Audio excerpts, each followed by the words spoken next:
तर नमस्कार मित्रांनो, स्वागत आहे तुमचं आणखी एका ब्लॉगमध्ये. आणि आजचा ब्लॉग असा आहे की आपल्या इथला जो डॅम आहे, आद्य क्रांतिकारक राघोजी भांगरे धरण किंवा जलाशय जे आहे तिकडे आज जलपूजन आहे, जे आमदार साहेब जे आहेत आमच्या इथले किरण लहामटे साहेब त्यांच्या हस्ते होणार आहे. तर आपण बघायला जाणार आहे की जलपूजन नेमकी धरणाचं जे जलपूजन असतं ते कसं होतं, हे सगळं आपण आज बघूया. छान ब्लॉग असणार आहे, काहीतरी नवीन असणार आहे ब्लॉगमध्ये. आणि डॅमचं जे नाव मी तुम्हाला सांगितलं ते आधी विल्सन डॅम किंवा भंडारदरा डॅम होतं. त्या डॅमचं नाव आता आद्य क्रांतिकारक वीर राघोजी भांगरे जलाशय असं करण्यात आलेलं आहे. तर जाऊया आपण तिकडे आणि बघूया आजचा कार्यक्रम नेमकी कसा होतो. सो चला, शेवटपर्यंत ब्लॉग बघा आणि लाईक शेअर सबस्क्राईब करायला बिलकुल विसरू नका. तर मग चला.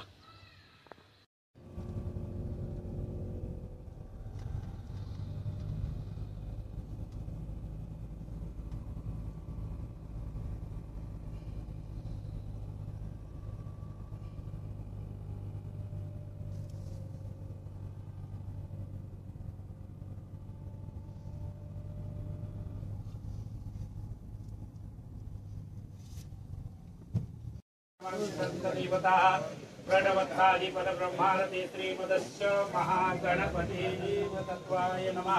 कृष्णविद्धि स्थापित क्षेत्र गंगा गोदावरी देवता कृष्णविद्धि वेदाकृताय नमस्तेश्वर जस्पते दिव्य तत्वाय नमः।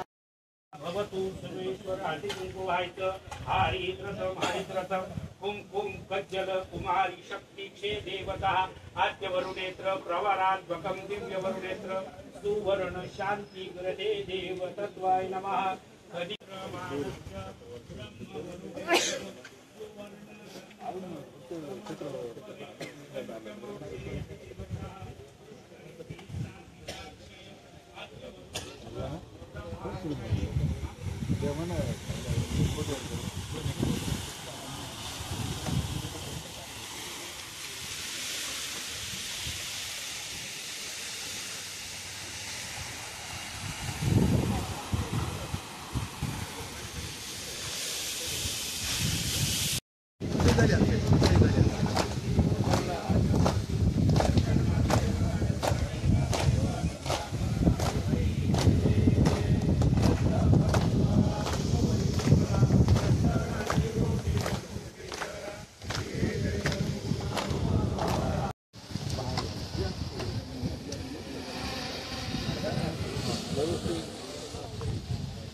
पवित्रार्चम पवित्र ब्रह्मार्पण नमस्तु सर्वेश्वर गजयंत्र देवता ब्रह्मविद्ये सुरेश परादे विशेषज्ञं पंचवरुणं त्रयोद्या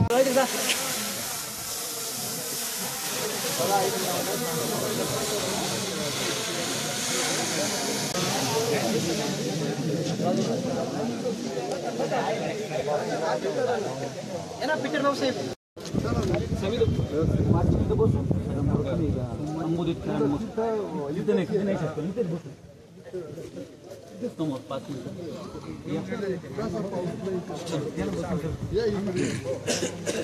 साहेब. तिकडं इथे उतार आहे चांगला छानपैकी. हां हां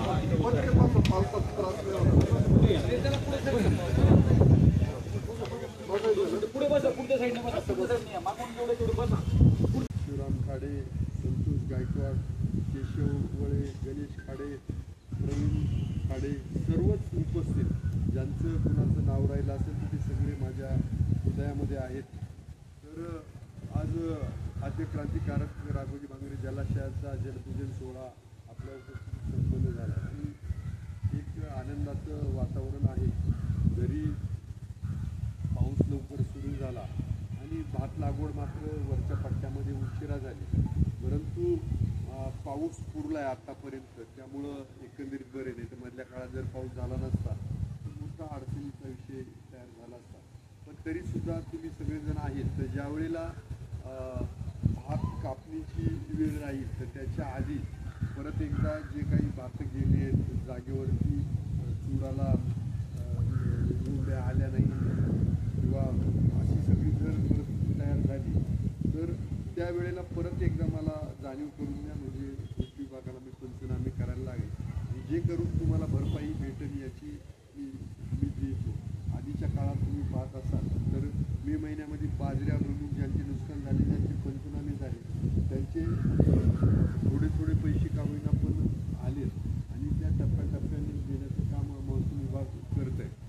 भविष्याच्या काळात काय होतं की खालच्या पट्ट्यात अशोकांनी सांगितलं की खालच्या पट्ट्यात सगळं या धरणावरती बागायचं आणि वरच्या पट्ट्यात मात्र पिण्याच्या पाण्याची, पश्चिम पट्ट्यात पिण्याच्या पाण्याची भाग आहे. जलसंपदा विभागाला माझी विनंती राहील की कुठल्याही परिस्थितीत पिण्याच्या पाण्याची समस्या भंडारदरा धरणाच्या कार्यक्षेत्रामध्ये तयार नाही झाली पाहिजे, निवडण्याच्या कार्यक्षेत्रात झाली नाही पाहिजे, पिंपळगाव खांडच्या परिक्षेत्रात झाली नाही पाहिजे.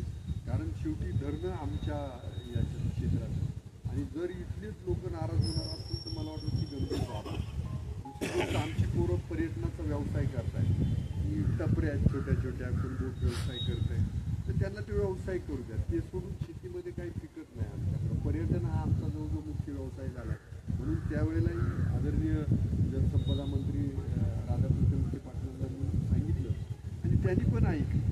म्हणजे असं काही नाही जो टपऱ्या उठवणं किंवा अतिक्रमण काढणं हा त्यांनी महाराष्ट्रामध्ये निर्णय जाहीर केलेला आहे. तो काय फक्त इथं जाहीर केला असं नाही, पण इथं आपल्या बाकीच्या ठिकाणी काय होते मला माहीत नाही. मला वाटतं मुळा धरणांवरती अतिक्रमण काढायची सुरू झाली, पण अधिकाऱ्यांनी इथं आपल्याला कॉपरेशन केलं आणि इथं आपल्या भंडारदरा क्षेत्रात अतिक्रमण काढलं गेलं नाही.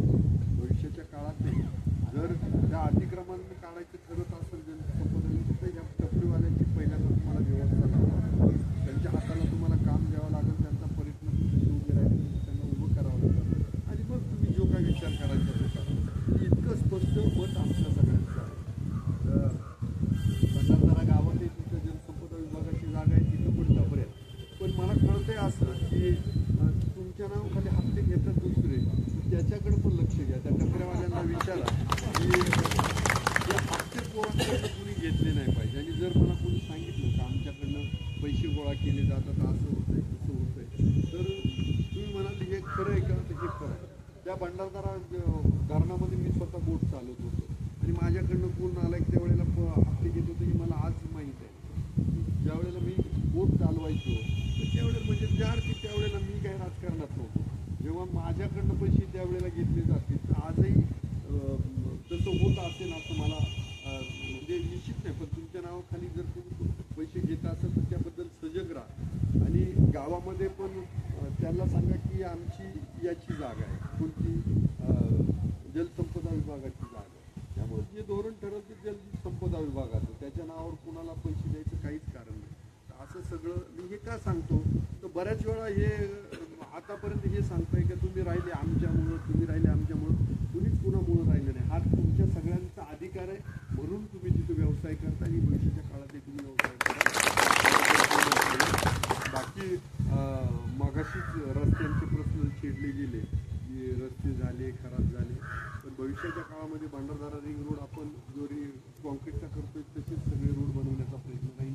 तिथला स्पिलवेज आहे तेव्हा पाऊस कमी पडला तर तो राहिलेला रस्ता पण तयार होईल. बाकीचे गावागावांमधले रस्ते, शाळा या सगळ्या गोष्टींवरती आपण काम करतोय आणि भंडारदऱ्याला 100 वर्ष पूर्ण होत आहे म्हणून इथं मला वाटतं स्कुबा ड्रायव्हिंग आणि काही स्पोर्ट्सच्या ॲक्टिव्हिटीज करण्याचा मानस आदरणीय जलसंपदा मंत्र्यांचा आहे. आपण त्याला सहकार्य करू निवडण्यामध्ये कसं करण्याचं जेणेकरून पर्यटन वाढेल असं केलं पाहिजे आणि आपल्याही जबाबदाऱ्या म्हणून सगळे